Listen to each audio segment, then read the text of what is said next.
Welcome to the Recruiter Startup Podcast. I'm joined here by Alex Elliot. How are you today? I'm very good, thank you, Dualta. How are you?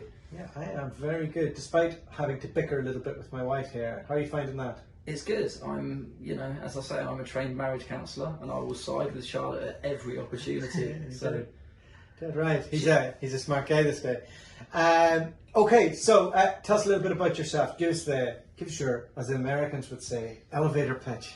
Okay, so I'm Alex Elliot. I co-founded with my business partner a company called Liquid Personnel, based in Manchester. We were a healthcare recruiter, so we supplied social workers, nurses and allied health professionals.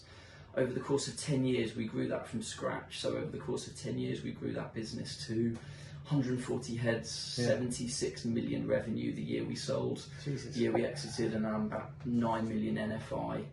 So we grew quite a large business. We exited in 2016, a private equity sale, and have spent the last couple of years doing different things, but have now come back together with a view to living like Scarface for the last couple of years. Well, no, not really. My wife and I decided to have a baby as soon as we sold the business, so that was just ridiculous. What were we thinking?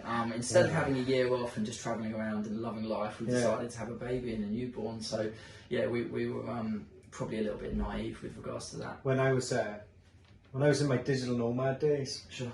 I was planning on driving around Europe for a couple of years, and my wife decided to have a baby, and then we moved to the south of England.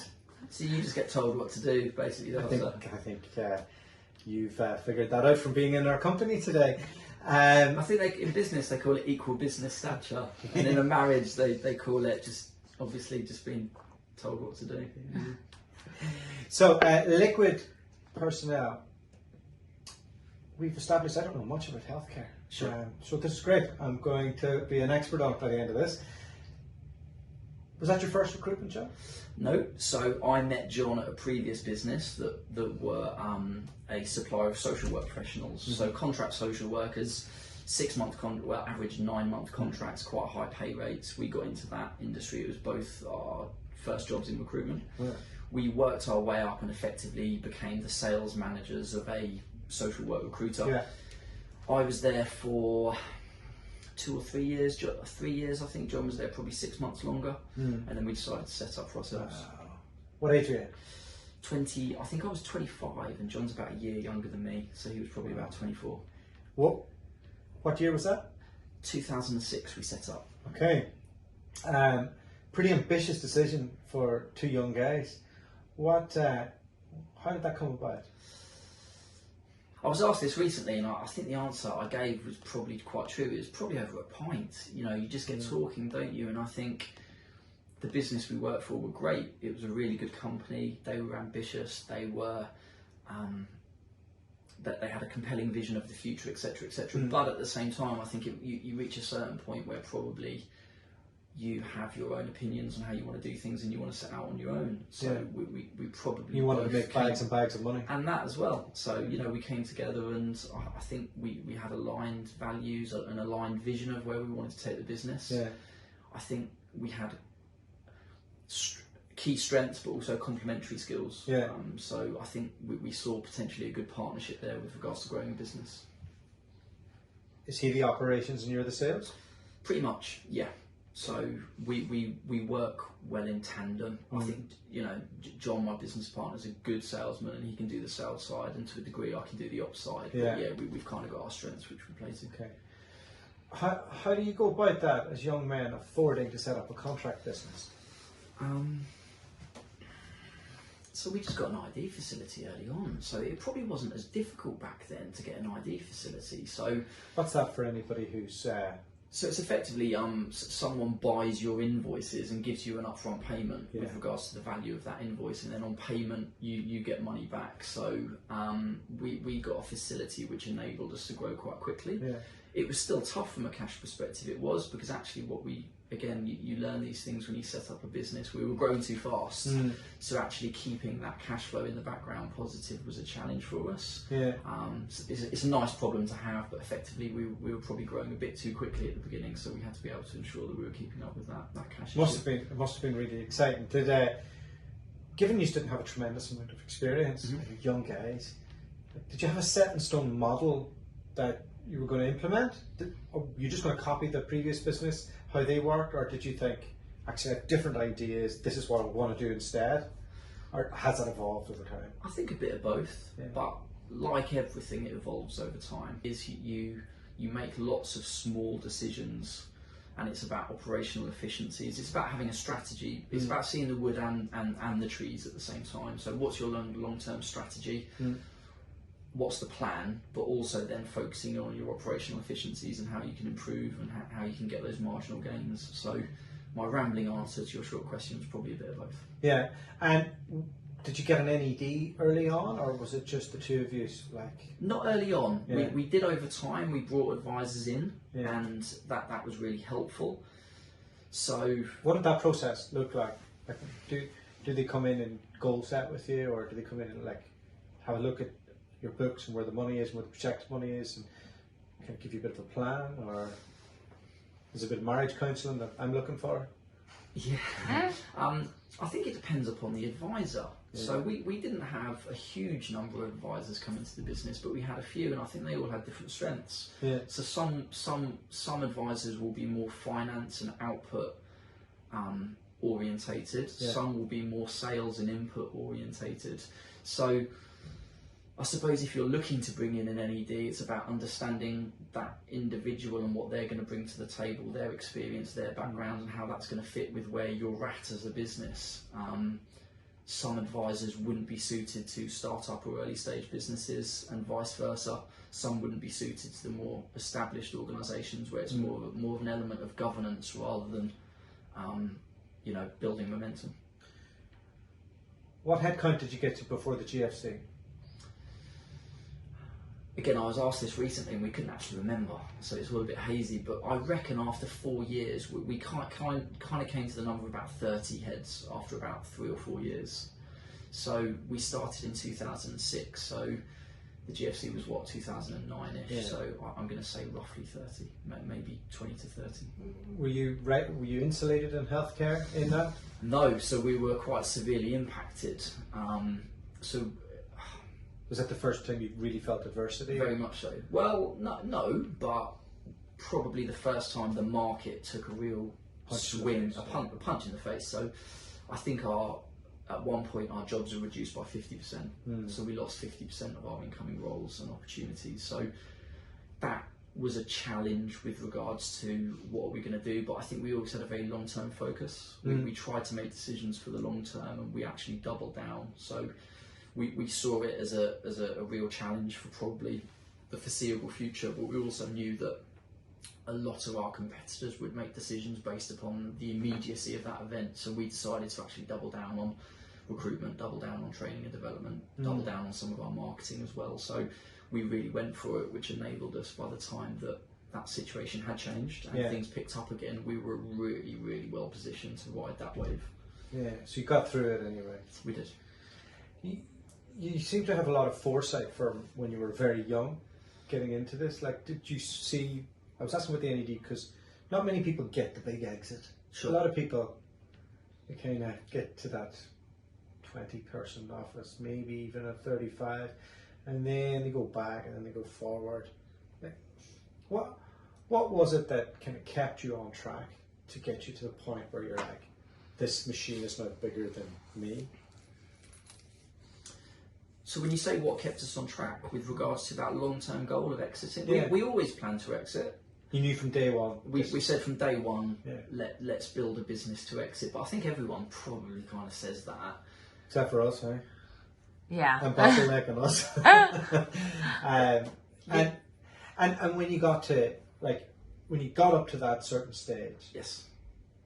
where are you away from the day-to-day running of the business at this stage? What bit did you work yourself out of it? With a couple of years to go, we had built a leadership team, a board, and a leadership teams below the board who pretty much organically grown up. Yeah, organically grown up. So that's one thing that we're really proud of. That business, we grew the entire business from scratch effectively. So we pretty much never bought in talent. So everyone who is still in that business and everyone who was in that business when we sold started off as junior level roles comparatively to where they ended up. So the current MD of that business was a trainee recruitment consultant, the sales directors, the associate directors, the team managers, all of those guys started off as trainee recruiters. Yeah. The board was our FD, was our original. Yeah. So these people were absolutely fundamental to the growth of the business. So I think that was really positive, because not only do you get real benefit from growing your own, but also you maintain the values and you maintain the culture. It's really easy to maintain the values and culture comparatively to if you start trying to bring in outside expertise, where someone might have the technical know-how, but maybe they're not going to fit your business culture as well as, they're not going to fit your business culture probably as well as the people that have grown with that business and have got that inherent role within it. What was your culture like? Could you define what it was? I think we were very, we you can ask me what our values were now and I'm scratching my head, but no, we had some really defined values. So we built a culture. Look, we worked extremely hard. So we were well known in the Manchester market for being extremely hard working. Our guys, Tuesdays and Wednesdays, the finishing hours were 7, but in reality guys worked till 8. So they worked from 9 till 7, 8 o'clock a lot of evenings. We were extremely focused on self-development and learning. How could we improve? It was all about marginal gains. It was about focusing on getting better. But it was also about having fun. So we worked extremely hard, but we had a lot of fun while we did it. So it's getting that balance right, isn't it? Yeah. You need to know when to push, but you also need to know, I think, as a leader, when to pull back a little bit. So again, a rambling answer. No, it's a good answer. Like, so in order to do that, you have to have a certain type of profile that you think, like, if you're growing people organically, which even though we're direct, I think it's probably the best thing to do in most cases. What was, like, can you define the type of person that you were like, this is the person that we want to hire for Liquid? Like, sure. What would that look like? Smart, driven, personality, someone who was inherently driven rather than saying, I want to buy a car next year as their long-term goal. It was about being able to really sort of peel the onion and understand someone's motivations and drivers and bring people in who had long-term objectives. But yeah, smart, driven, a good personality for the market that we worked in. The individuals that we were dealing with were quite interesting characters. They were personable people. They wanted to build a relationship. So it was about ensuring that we were bringing people into the business who fitted that profile of actually the clients and candidates they were going to be dealing with. Relationship orientated. Yeah. And let's fast forward a bit. So you got the business up to some impressive numbers, and you're thinking, now's the time to exit. Well, this sounds like it was a 4-year plan, because you put a leadership team in first to kind of get yourself, because then you're selling something that's a bit more independent. We always said 10 years. Yeah. So we said, let's look to exit within 10 years. That was always the plan. But I don't think we can take too much credit for a fixed structured approach to a 10-year exit. I don't think it happens like that, does it? It's more incremental. And as we continued growing the business and we became more knowledgeable as time went on with regards to what makes a really attractive organisation, we just built towards that.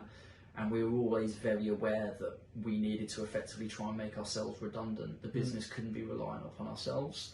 So we grew our own leadership team, but also we were very focused on not just growing them, but actually delegating and giving them the responsibility when it was appropriate to actually make business decisions.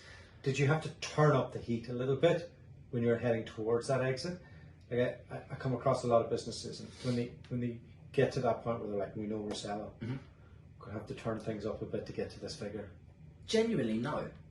Because we were always super ambitious. It was up anyway. It was always up. Yeah. So we were fast growth, and we went for it on a day-to-day basis. And again, it was about having those individuals who genuinely came in every single day with a view, this can be my day. This is the day that I'm actually going to make a difference. So it was about trying to maintain a culture where everyone was really committed to growing and becoming the number one in that space. So, that was our compelling vision. It was to take on the world effectively and dominate that space by market share, profitability and status. I've had John O'Sullivan on the podcast. He seems to give me a bit of an insight into how to value a business and how he kind of pulls a few strings together and makes all of that happen. who was it you brought in? Like, how'd you get the business valued? What did that whole process look like? So we worked with a corporate finance company who were effectively outside of recruitment, or no, they were recruitment orientated. So that's a good question. I think they did purely recruitment actually. So they were highly recruitment orientated. If it wasn't pure recruitment, it was pretty much that was their focus. So we brought them on board once we got to a point where we were starting to hit the numbers that we knew we wanted to hit with regards to maximising the likelihood of getting the type of buyer on board that we wanted, because it wasn't just about selling for a certain number, but it was also about having enough option out there to be able to hand the business over to the right people. That was really, really important to us. So we brought some people on board, but actually it happened quite differently. We actually had someone approach us, and it kind of came out of the blue just as we were starting to. Somebody was probably keeping an eye on you. Yeah, so it was an unusual story, but someone that worked for us actually went away and completely broke all of their restrictive covenants. A senior person went to a competitor and said actually they're looking to sell at some point, and that so that they effectively were alerted to that and then approached us with regards to what our situation was. We got talking to them. We really bought into the individuals that we were talking to. Yeah. They had a similar background in related fields, the areas of specialism that the companies they had in their portfolio already worked under. So the fit was really, really nice. But the valuation is. Who does the firm work for when they're valuing it? Who does what firm work for? So there's a corporate finance company. Yeah. Do they work for you? Or do they no, they work for us. They work for you. So yeah, they work for us, and it's. How do you value something? Well, it's what someone's prepared to pay, but actually it's really based upon predictable revenue, and then looking at that predictable revenue and understanding what that looks like moving forward and basing a number around that on a multiple. So if you're looking at multiples, there's probably an average range. 6 or 7, is it? I'd say 6 to 8 is normal for a contract recruitment business, and then that depends upon the EBITDA. Yeah. So you're not going to get 6 to 8 multiple if your EBITDA is $500,000 a year. Sure, but if you start to hit probably, it suggested us that the sweet spot was around 3 million EBITDA. Yeah. And I think when we sold, we were approaching about 3.5. So nice. we were advised. Do the math, kids. Well, it's effectively that if you get to that sort of 3 million number, that's probably going to open up. That's kind of a sweet spot for people to start to be interested in you as a business. What other things outside of the predictive revenue? I suppose it comes within the predictive revenue. Were they looking at like, are your leadership team likely to stay beyond? How can they tie them in? Yep. All those type of things. Like your database was like do they even? I suppose they look more at your branding and stuff now. Was there any other type things that? All of those things. Yeah. I think it's risk management, isn't it? So they're looking at the whole range of things that could potentially impact upon the business when you leave. So 100%, you need a strong and stable leadership team. Yeah. You can't have the business. We're in a fortunate position. We actually came to the agreement that we leave within effectively 3 months of selling the business. So I think that's unusual. Most business owners are probably going to get locked into a buyout, whereas we had the opportunity to leave quite quickly, and I think that was testament to the leadership team we had in place. Because most people are still top and tailing deals. Yeah. So those guys, look, they had a good understanding of the market we already worked in, so I think they had a level of confidence that they already had a lot of expertise in house, but also they believed in the leadership team that we had in place. And then it's risk management. So are you overly reliant on a certain number of clients? Are there any changes in the market coming through which are going to impact upon business? All those sorts of things really, which are going to. How long did the process take? About 6 months. How many offers before you got to? That's a good question. There must be a bit of brinkmanship that happens.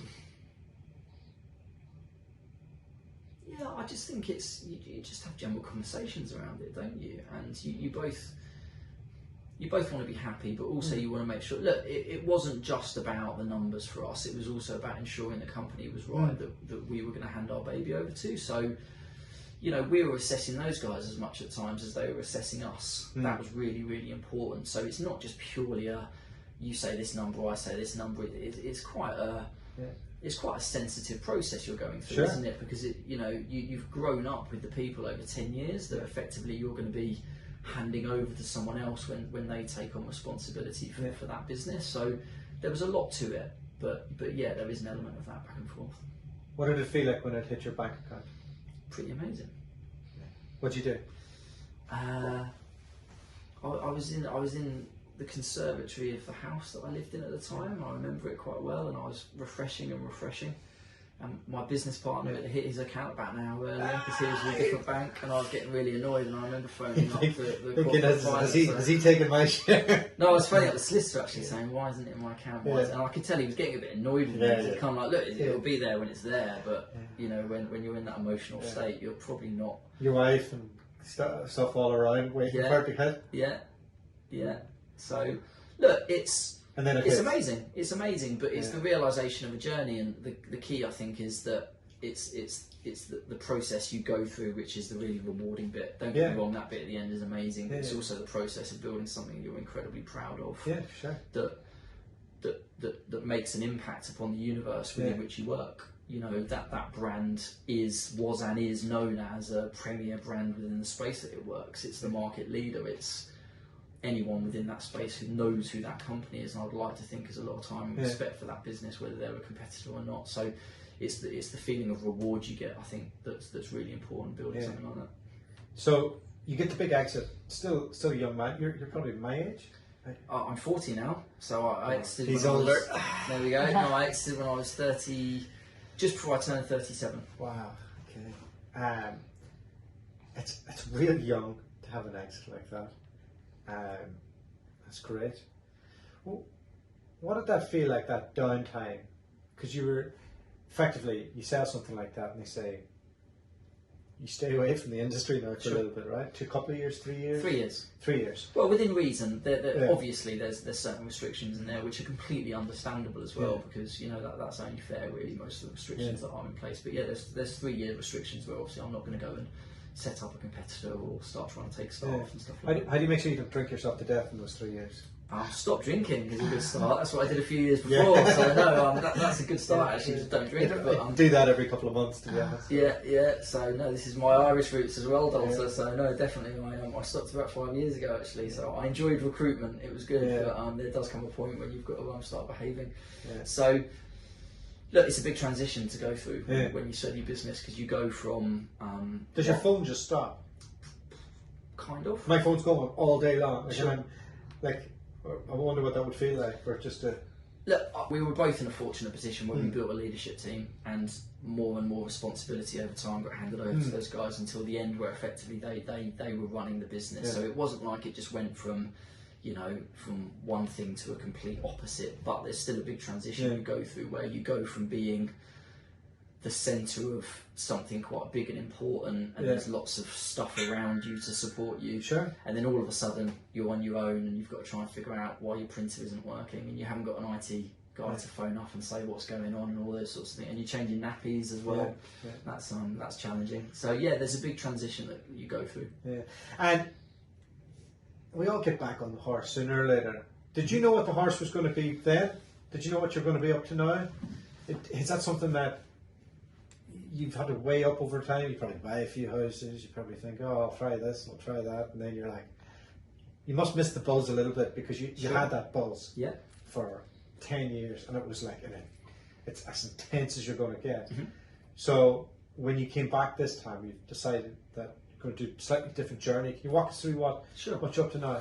So my business partner John and I are looking to look. We want to work with exceptional people. So we're both still extremely passionate about the industry. We love recruitment. We love the entrepreneurial nature of it, and we love working with great people, and that's what we're looking to do again. So we want to invest and support individuals to grow world-class recruitment businesses. We get the benefit of going on that journey with them, working with great people, but also we get to live vicariously a little bit through them and what they're looking to do and what they're looking to achieve. And we really value and appreciate the journey we went on. So it's a great opportunity for us to be able to give back a little bit, but also, as I say, get the buzz and the passion for the industry through supporting people. Do you see that as them being an independent entity, or more like the recruitment entrepreneur, where it's the sum of all parts? Independent. Okay, and that's it. Because how did you come to that decision? Because that's a big decision. Because Sure. obviously, if you ever wanted another major exit, the easy one is to group them all together.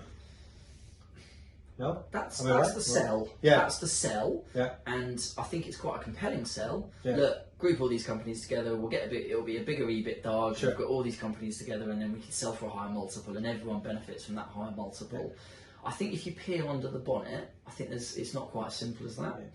Yeah. You can't peek under the bonnet for the recruitment entrepreneur, because anybody who leaves them, they get signed off on everything. I couldn't get any interviews or any. Oh, sorry, I'm signed in. Sure. So, look, I think it's I think you've got to figure out what it is you're looking for, and then assess an opportunity based upon what you're looking to achieve. Yeah. You can build a centralised model, and I'm sure that works really, really well. But for us, it's about supporting partnerships, because we're looking to invest in two people, ideally, to grow independent organisations. Yeah.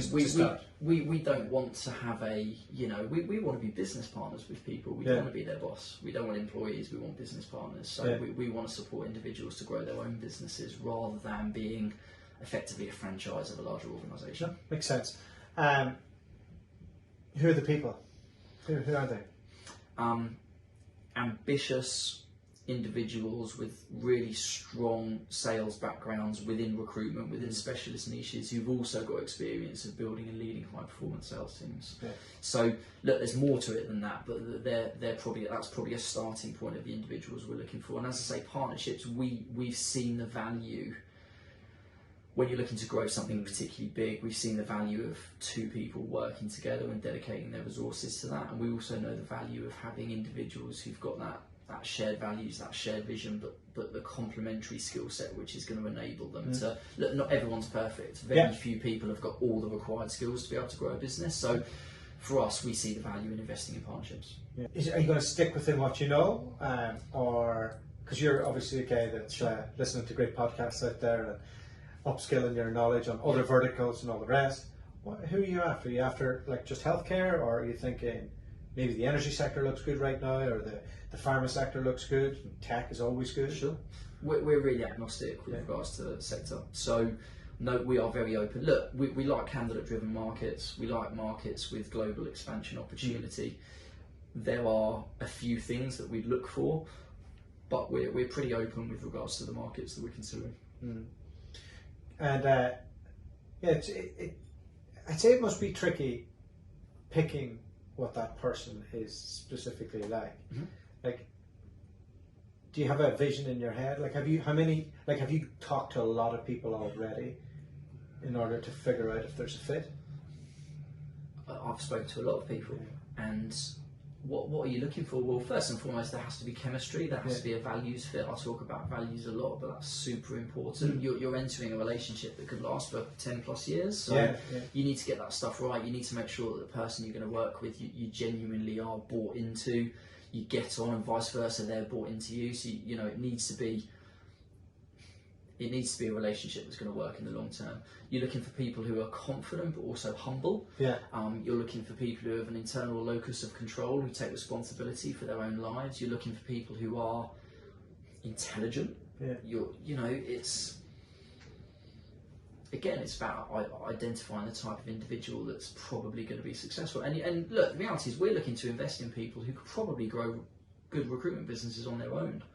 That's the paradox of what we're looking for. So we're looking to invest in people who can grow good recruitment businesses on their own, but actually with our support, with our investment, both financially and from a time input perspective, who can grow great recruitment businesses and effectively can grow bigger recruitment businesses in a shorter amount of time with less risk. That's our sell at the end of the day. We can support partnerships to grow bigger, faster, but with less risk.